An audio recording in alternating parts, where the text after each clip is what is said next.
भोजन किसी के भी साथ एक पात्र में नहीं करना चाहिए।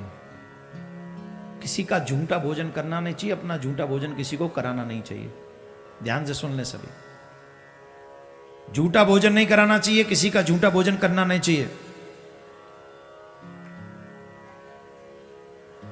भोजन के स्थान से उठ जाने के बाद जिसे फिर से छू दिया अथवा खा लिया गया हो, जो पैर से छू गया हो या लांग दिया गया हो, उस भोजन को राक्षसी समझकर उसका त्याग कर देना चाहिए। जैसे हम भोजन की थाली पे बैठे और उठ के खड़े हो गए, दोबारा भोजन नहीं करना चाहिए वो। फिर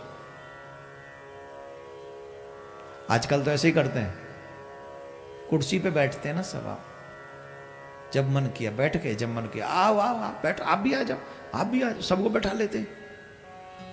ऐसे नहीं, एक बार भोजन की थाली से अगर आप उठ जाओ तो आपको भोजन दोबारा नहीं करना चाहिए। फिर वो भोजन की थाली पर बैठकर उठना नहीं चाहिए। किसी ने जिस थाली को लांग दिया हो उस भोजन को नहीं करना चाहिए। जिसका पैर, किसी का पैर अगर उस भोजन की थाली से लग गया हो तो उस भोजन को नहीं करना चाहिए। उसे राक्षसी भोजन कर समझ के त्याग देना चाहिए। अब देखो भाई, माफ कर देना, ये बोलूंगा ही नहीं, माफ कहां से कर दोगे, ये बोलने ठीक नहीं। जब तक कलह झगड़ा चक्की ओखली और मूसल का शब्द सुनाई दे तब तक भोजन नहीं करना चाहिए। क्या?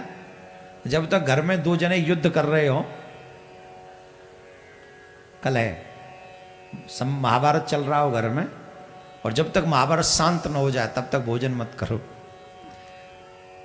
जब तक कोई, आजकल चक्की तो चलती नहीं, ऊखली में जरूर कुछ न कुछ कूटते हैं, तो जिस समय भोजन कोई कर रहा हो उस समय में ऊखली में कुछ भी नहीं कूटना चाहिए।